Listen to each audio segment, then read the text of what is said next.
Welcome to another In Wheel Time podcast, a 30-minute mini version of the In Wheel Time car show that airs live every Saturday morning, 8 to 11 a.m. Central. Anywhere. It's the In Wheel Time Car Talk Show, today coming to you from the Gulf Coast Auto Shield's second annual Car Social. Right. It's a cruise in. Come on in. Yep. Getting ready to start here in just a minute. Just ahead, we'll talk to some of the folks in attendance, including Mark Fakuda, who's with us. I think we saw you pull in the Gulf livery car. Yeah. Has he got a microphone? He doesn't have one. Okay. Did I pronounce your name right? You did. Did I do anything right? You did everything right. Because I've been beaten down all impressed. my life. Very impressed. Thank you very much. So we're going to talk to Mark.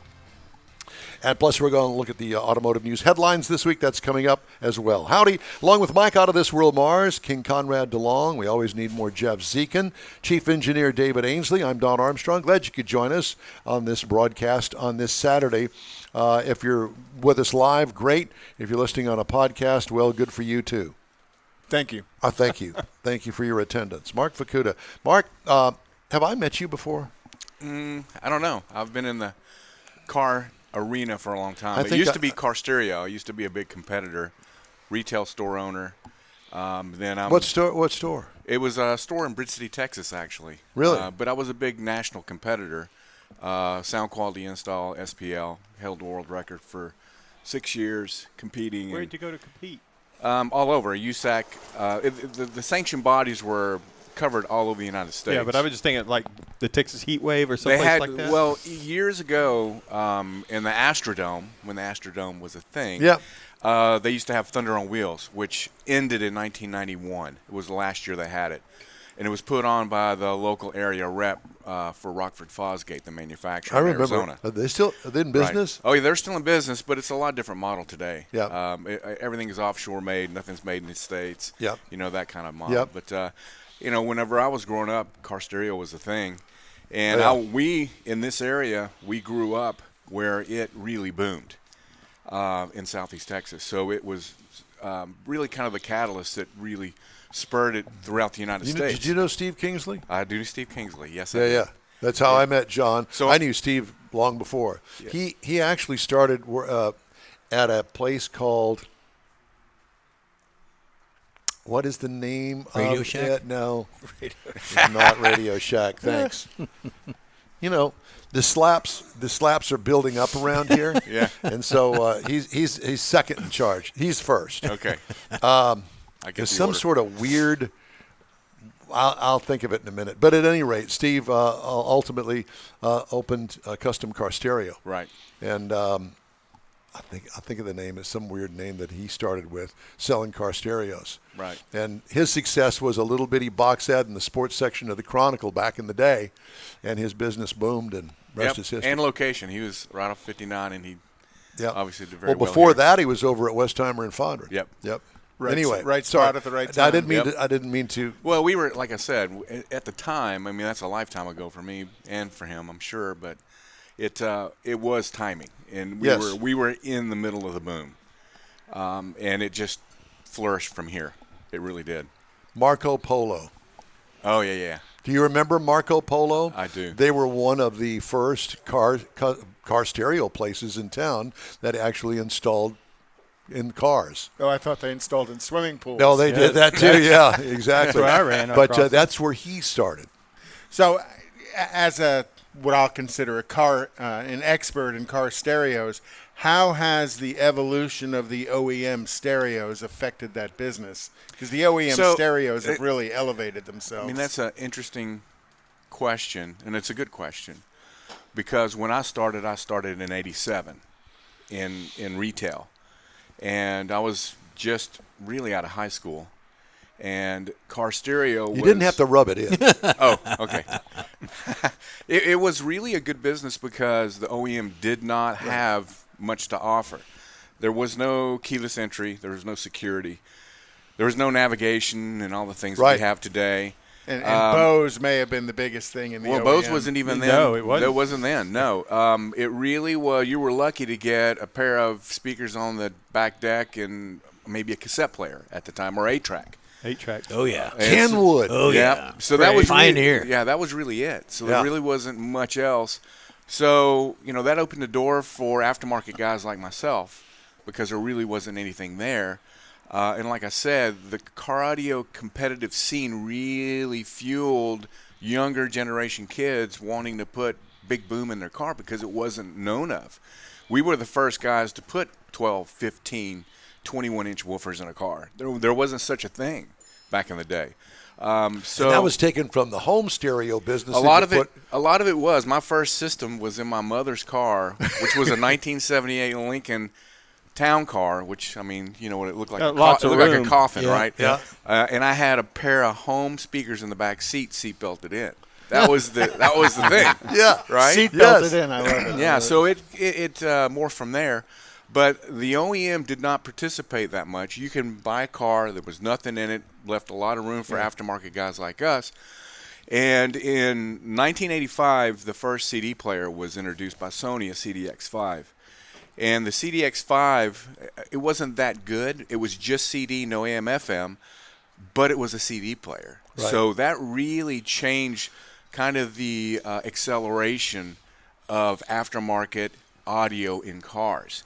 Now, the OEM really didn't accept or take on CD players and offer them in their cars 5 years later, maybe 6. But as the OEM started integrating all those things, CD, remote start, keyless entry, navigation, obviously it made it more difficult for the aftermarket guys to compete. And then the multiplexing of A-bus, B-bus, all the different CAN bus, all the different protocols made it very difficult to integrate. And whenever I got out of car stereo, which was in 96, I sold my retail store. You had to have a module for this, a module for OnStar, just to bypass all those things so you could put an aftermarket audio system in. Today, the cars that I have, you can't change the head unit because it's integrated to your AC, right. It's integrated to your navigation. And the PCM wants to see the correct everything. Head unit. Yeah, cars now, you unplug a sensor on your shock, it lets you know. Right. And it won't, even the lift system on these cars, if it's not calibrated correctly, gives you a fault, you can't go over 45 miles an hour. It's a problem. So the electronics part of the cars are very, very complex. I honestly would say it's a very difficult business to be in the aftermarket electronic side of the business. And do you think the OEMs went that direction to slow down the aftermarket audio? I do, because when I worked for General Motors, that was always the thing. I think it's like anything else. As a business owner, you own a business, you own a car business, you're manufacturing cars, and you see an opportunity to make more margin in your product. And it also is an attractor, right? Whenever people are looking for cars, well, this car's got this, whiz-bang electronic that this one does not have, right? So it is an attractor. It's a perception of value. Exactly. I'm in a little bit different business, same audio, but it's in the home now. And it's the same there that we see that home builders are offering smart home products in their homes to attract buyers, fully integrated, but they're not professional home, integrators or electronic integrators and control integrators and acoustic integrators.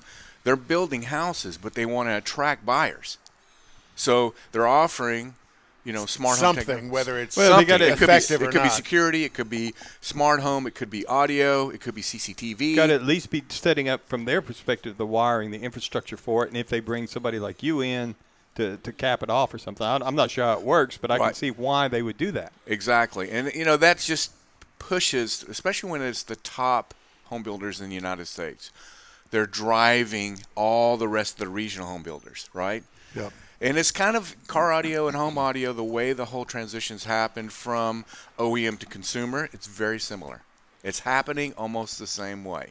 And now you see the OEMs with Bang & Olufsen and Harman Kardon, Bose, because I was a GM guy, so Bose was the big thing at General Motors, putting Bose. Yep.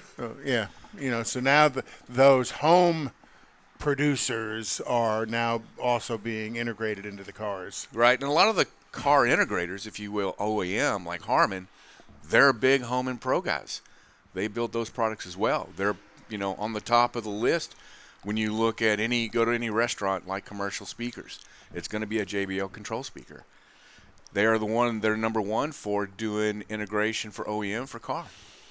And they have the best testing, development, probably JBL. place there is, yeah. The speaker people. Yeah, the speaker people. Well, it's JBL, it's Harman International. Now. Right, and they have JBL, they have Crown, they have a lot of different AKG, they have a lot As of they've absorbed the competition. Yeah, they have bought, just like a lot of the manufacturers, they've bought other companies to supplement or, create synergies within their companies. Right. Well, David's Technology. our radio guy. You'd use JBL speakers in this radio station? You're a radio guy? Really? Yeah. Imagine that. Yeah, JBL's probably on the top for pro audio. Yeah. There's no doubt. Yeah. And have been for a long time. Okay, so let's Casio. talk about your car. Okay. Go ahead. Yeah, see, now he's smiling. Really. But we have that's easy. We have a policy here on In Wheel Time. The guest has to loan their vehicle to us. Oh, wait. John didn't tell me that. Hey, John. You have to blame John. So tell us what it is and how you got the Gulf Oil Company livery on it. So I actually just got this car about a month and a half. Is maybe, it a maybe 2 Ferrari? months. No, it's a Lamborghini. Lamborghini. A Lamborghini. Yeah, so that's a A Lamborghini what? STO is what it's called. It's a Huracan. So it's a version of a Huracan. Okay, Huracans come out, I think 2015 was the first launch. It replaced the Gallardo. V10, mid-mounted, 7-speed, twin clutch, paddle shift car. So I ordered this car 2 years ago, and I just got it. Took 2 years to get. Oh, wow. Right. Holy Toledo. Yeah, and it was a lot because of the paint. So the paint it does look like a Gulf livery, but that is. But that's not. No, this car is spec'd to the Lamborghini launch spec for the STO. When they launched the STO, that is the car they launched to the world. And what does STO stand for? Oh gosh, it's Super Trofeo Omologato. I'll probably butcher Omologato, that. Something yeah. like that. Yeah. In my notes, I'm Which going to is stick like with GTO. STO. Yeah, just stick with STO. Same thing. Yeah, so the GTO. paint is the problem as far as timing. That has got 3 liveries, packs is what they call, to get that paint. It's all, and you can't see it from here, and it's really hard to see when you get up close to it, but the blue has a micro metallic in it. It's really pretty, and so does the orange. But the colors are really what made that special. And it's, like I said, the timing was expanded because of the paint colors. So Lamborghini doesn't call it a Gulf livery. No, they call We do the because blue is we're called uneducated blue. The blue about is it. Blue Lafayette. The orange is Rancho, California, and the black is some other color I don't remember. Black. Black. Yeah, maybe. But and then the other thing about that car that took so long, which took about another 6 months, Stereo system? no, is the STO on the door. It's painted. It's not a sticker. That took 6 months just to get that Painted. painted. Everything's painted on that car. All the stripes and all the color. Everything's painted. Wow. I didn't gosh. want decals, stickers. Right. Right. Most of them come out with stickers. So what's your regular car? F-150. Really? That's my work That's truck. your daily driver. Yeah, and then I have a Cadillac Escalade V. Now You know what you're that is? talking. Now you're talking. Here's our Cadillac guy Okay. here. Yeah, so I have a V, but And you got a Ferrari jacket on. well, so there's a long story to that. But yes, my wife actually drives the V more than I do because She's a I nice have lady. Yeah, Nice she's lady. really, and she gets, it's funny because she gets all the, hey, that is such a cool car, and I'm like, hey, wait a minute, what about my car? Right? Right. The V gets a lot of attention, and you would think, because these cars are so flashy, we go out to dinner. Oh man, the valet guys love the V. It's amazing.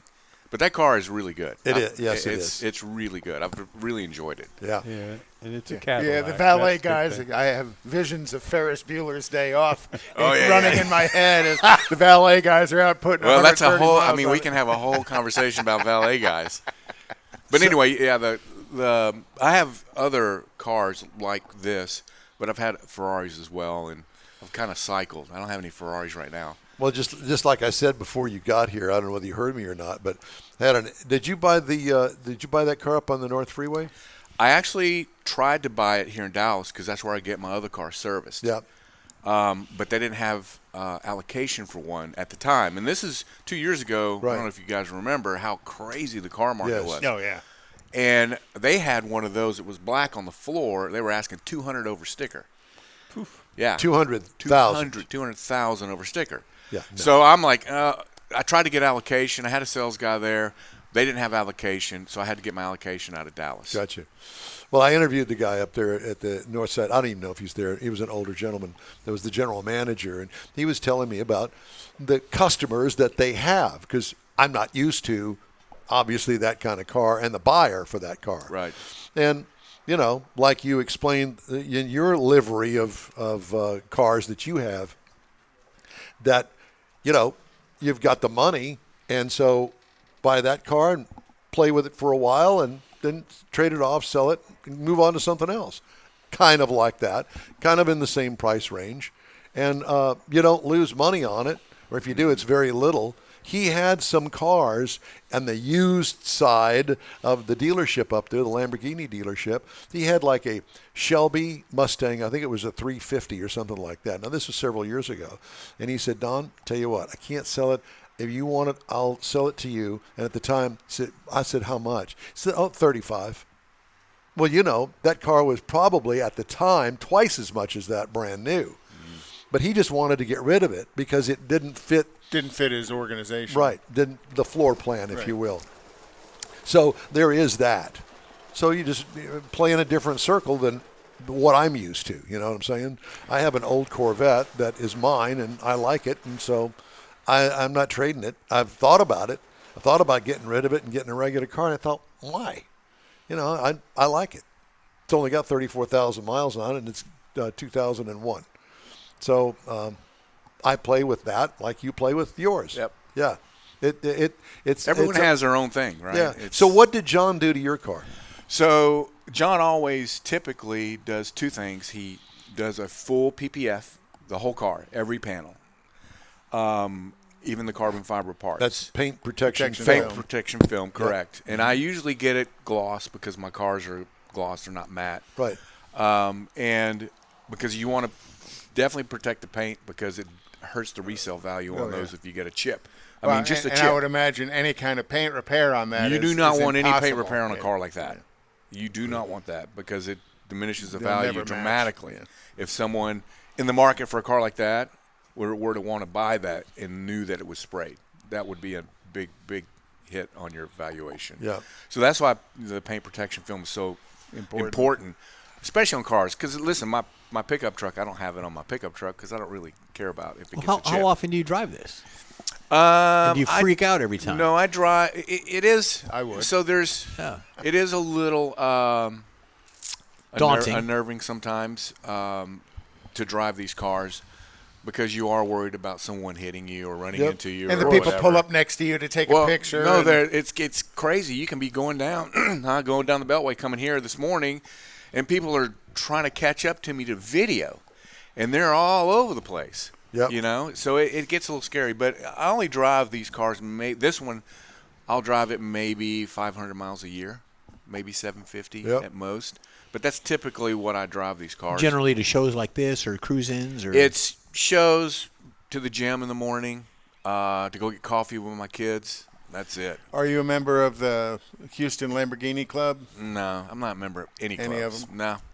Because I don't want to have to be committed to, hey, you have to be at this show, you have to be at that show. Because I've got a full-time job and I got 4 little kids.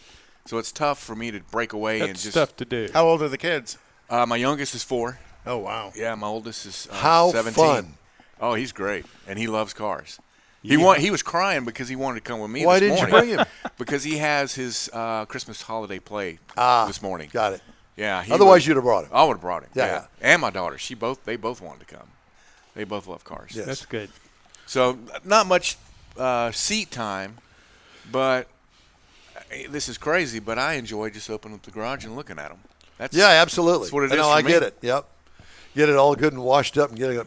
Yeah, because Quite quite that's frankly, really a good-looking car. oh yeah, because quite frankly, I mean, it's not smooth. It's not like driving the V. It's a race car. The V is the best vehicle to drive. It is. Well, that air suspension. That is much better to look at, but I would rather drive the V than drive that, honestly. Oh, me too. Yeah. Yeah, but your son would probably rather you come pick him up at high school. Oh, absolutely. Than that. Absolutely. Yeah. Dad, can you come pick me bug up me. Hey, today? can you go to this show? Can you go to that? He's the one who bugs me to go to shows. Actually, there's a photo shoot they want to do with another car that I have. And they're bugging me about doing a photo shoot tomorrow. I'm like, man. What's the other car? I have a 2020 Lamborghini SVJ. Okay. I don't know if you guys know what that is. No, it's the. You see the kind blank of stare in our eyes? Yeah, I know you It's got a it. Lamborghini. I know that. It's the kind of the upper end of that. It's a V12, straight pipe. It's What color is it? yeah, it's a Galileo Orion, which is a metallic yellow and black. It's beautiful, beautiful car. Actually, I can show a picture to you guys. Yeah.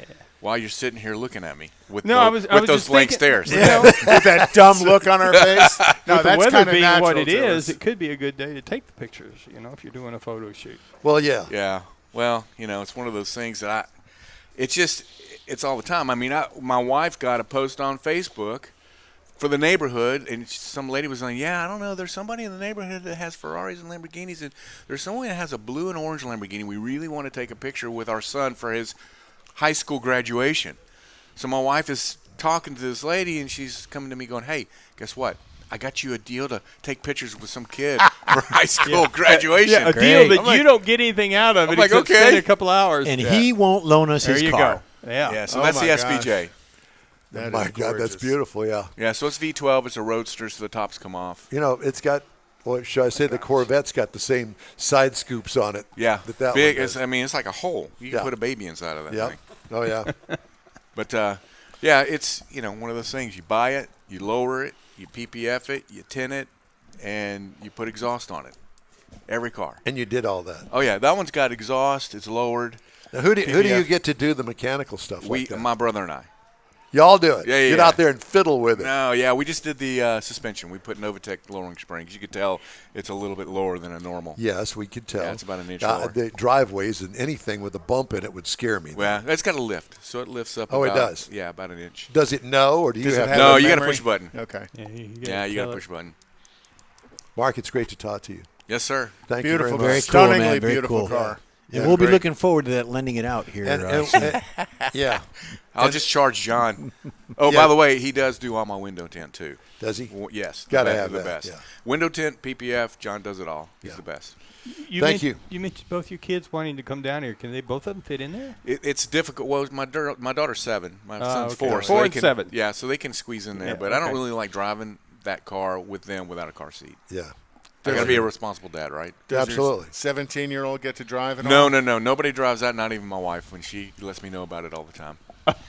She's not even on the insurance Hang in policy. there. Hopefully she's Oh, not boy. listening. Hang in there. Yeah. Just go drive your V. Go drive your V. And leave it Exactly. alone. Go drive your V. That's a separate insurance. We also take V loaners as well. Okay. Great talking to you, Mark. Thanks so All right. much. Some of the Appreciate it, headlines guys. making news this morning. American Honda recalling more than 300,000 Accord and HRV Heard that. vehicles in the U.S. for a missing rivet in the front seatbelt pretensioners. 23 and 24 model Honda Accord midsize sedans and HRV subcompact crossovers. Honda did not say how many vehicles could be affected in Canada and Mexico. Honda told NHTSA that as of November 16th it had received 7 warranty claims, but no reports of injuries or deaths. So Lord it's have mercy. It's a frog recall because it's missing a rivet. Yeah. Yeah, put that microphone a little bit closer to your mouth, if you would, please. Or turn them down. Or you just turn him down. We don't even know why he showed up today. Ford, 20,000 to 2019 Ford Expeditions being recalled. Reports seatbelt pretensioners deploying inadvertently. Other recalls: Buick Encore, Invista, and Chevy Trax. Blank instrument panel display. Oh, wow. I've suffered that with some of my press cars. Land Rover Defender, improperly reinstalled brake calipers may detach from the 2023 model. Did you hear what I said? We're recalling the recall. We're recalling the recall. Actually, no, it's improperly reinstalled brake calipers. There's that. Mercedes-Benz plans to pull production of its flagship electric crossover out of the U.S. and replace it with a higher volume model. According to supply chain industry sources, Mercedes will relocate production of the full-size EQS SUV to Bremen, Germany, from Vance, Alabama, to make room for another Mercedes-Benz that they're going to build there. So here comes the Lamborghini pulling in right here. I think Mr. Mars is taking a picture of it. Yeah, he's got the camera going. Yeah.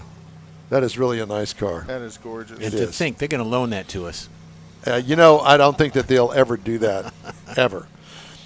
General Motors said UAW's 6-week strike cost the automaker $1.1 billion. It also reinstated its guidance for 2023, saying it now expects to earn nearly $10 billion and said it would buy back $10 billion in shares from stockholders. GM said GM said its new contracts with the UAW and Unifor Union in Canada would increase its labor costs by about $1.5 billion or $500 per vehicle. And guess what? You going to be paying for it. That's right. Nissan's going to tap into European tastes for crossovers with the next generation Leaf in a styling shift in hopes will significantly boost demand. U.S. production of the Leaf will end mid-decade. U.S. sales of the Leaf dropped 35% to 5,804 vehicles in the first 3 quarters of this year. That ain't good. Yuck. Yeah. I'm not a fan of the look. It's nice and smooth. And let's see. Are you ready for this? Toyota said Wednesday it will plow $2 billion windfall from selling shares in its top supplier, Denso, and into batteries, hydrogen technologies, and software as the world's biggest automaker realigns shareholdings among its group companies to free up investment funds. The planned sale will reduce Toyota's stake in Denso, the world's second biggest auto parts suppliers, to 20% from about 24.2% today. All right. That's that. Time now for a quick break here on the In Wheel Time Car Talk Show, coming to you today from Gulf Coast Auto Shield's Car Social. Back after this quick break. You own a car you love. Well, why not let Gulf Coast Auto Shield protect it? Houstonian John Gray invites you to his state-of-the-art facility to introduce you to his specialist team of auto enthusiasts. We promise you'll be impressed. Whether you're looking to massage your original paint to a like-new appearance, apply a ceramic coating, install a paint protection film, nano-ceramic window tint, or new windshield protection called ExoShield, Gulf Coast Auto Shield is where Houston's car people go. Curbed your wheels? Instead of buying new, why not have them repaired? How about a professionally installed radar detector? Gulf Coast Auto Shield does that too. Get a peek inside the shop and look at the services offered by getting online and heading to gcautoshield.com. Better yet, stop by their facility at 11275 South Sam Houston Tollway, just south of the Southwest Freeway, and get a personal tour. Gulf Coast Auto Shield is your place to go for all things exterior. Call them today, 832-930-5655 or gcautoshield.com. The original group of Lupi Tortilla restaurants will have you telling your family and friends just what the original recipes mean when it comes to the best fajitas in Southeast Texas. Founder Stan Holt invites you to visit the original Lupi Tortilla near I-10 and Highway 6. Here's the original house that inspired the design of all the rest and the original charm that helped make Lupi Tortilla the go-to destination for Houston Tex-Mex. Speaking of original, nothing can compete with the original lime pepper marinade that everyone will agree makes Lupi Tortilla award-winning beef fajitas the best anywhere. Lupi Tortilla Katy is another location that gives you the same quality and service Houstonians have come to expect at Lupi's. It's located just off I-10 of the Grand Parkway at Kingsland Boulevard in Katy. Find yourself in Aggie Land? Head to the Lupi Tortilla in College Station, located just around the corner from Kyle Field. It's a great place to enjoy those famous frozen margaritas before or after the game. Headed east to Louisiana, stop in at the Lupi Tortilla in Beaumont. It too's on I-10. You can't miss it. The original group of Lupi Tortilla restaurants invites you in for the best Tex-Mex anywhere. The In Wheel Time Car Talk Show is now part of the iHeart family. Now you'll have access to 24/7 Car Talk anytime you need a fix. Just download the iHeart Radio app and ask for In Wheel Time Car Talk, and there we are. Be sure to save us in your iHeart library for instant access. No matter where you are, you have the best Car Talk Show right on your PC, laptop, or mobile device and never have to worry about finding us again. Of course, you can always get access to our video and audio streams via InWheelTime.com and your favorite podcast channel, and all of this is free to you. From the iHeart Radio app, you'll not only hear our Saturday morning live show, but the best shows of the past, updated weekly. Never miss a minute of up-to-date new car reviews, pre-owned reviews, Conrad's Car Clinic, informative interviews, automotive news, and the most fun car talk show on the planet. Just download the iHeartRadio app, search for In Real Time Car Talk, save it to your library, and with a tap of the icon, you'll be in touch with your favorite Car Talk team. In Real Time Car Talk, streaming now on iHeart.com/InRealTimeCarTalk. That's it for this podcast episode of the In Wheel Time Car Show. I'm Don Armstrong, inviting you to join us for our live show every Saturday morning, 8 to 11 a.m. Central on Facebook, YouTube, Twitch, and our InWheelTime.com website. Podcasts are available on Apple Podcasts.